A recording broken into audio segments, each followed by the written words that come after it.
গরমে মানুষের অবস্থা এমনি বেহাল হয়ে যাচ্ছে, তার মধ্যে যা ধুলোবালি, তাতে যদি স্কিন আর হেয়ারের ভালোভাবে ট্রিটমেন্ট বা কেয়ার না করো তাহলে আমার মতনই এরকম হয়ে যাবে। পুরো পাটের দড়ির মতো দেখতে লাগে আমার চুলগুলোকে। তো যাই হোক, আগের দিন শ্যাম্পু করার আগে ভাবলাম একটু আমি হেয়ার কেয়ার করিই নি, কারণ বহু দিন হয়ে গেছে আমি আমার হেয়ারের প্রতি একটুও যত্ন নিই না। তো আগের দিন তাই এই ডিমের মাস্কটা আমি অ্যাপ্লাই করলাম ভালোভাবে স্কাল্পে আর এন্ডসে অ্যাপ্লাই করে নিয়েছিলাম। দেন আমি দেখলাম যে আমার ফেসে বেশ কয়েকটা ছোটো ছোটো লোম হয়েছে। তো সেই লোমগুলোকে রিমুভ করার জন্য আমি যে ফেস ওয়াশটা ইউজ করছি সেটা শোমিজের গ্রিন টি ফেস ওয়াশ। এই ফেস ওয়াশটা বেশ কয়েকদিন ধরে আমি ইউজ করছি আর এটা খুবই ভালো।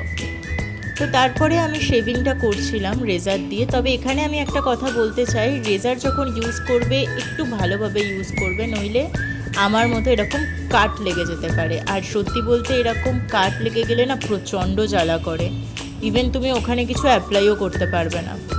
তারপর আমি ইউজ করলাম ক্যান অ্যাক্টিভ। ক্যান অ্যাক্টিভটা ইউজ করার একটা প্রধান কারণ হচ্ছে এটা আমার ফেসের যে ট্যানগুলো আছে সেগুলোকে রিমুভ করে, প্লাস এটা তোমার স্কিনে একটা আলাদাই গ্লো এনে দেবে। তো যাই হোক, এটা আমি ভালোভাবে আমার স্কিনে অ্যাপ্লাই করে নিচ্ছি, অবশ্যই কাটা জায়গাটা বাদ দিয়ে।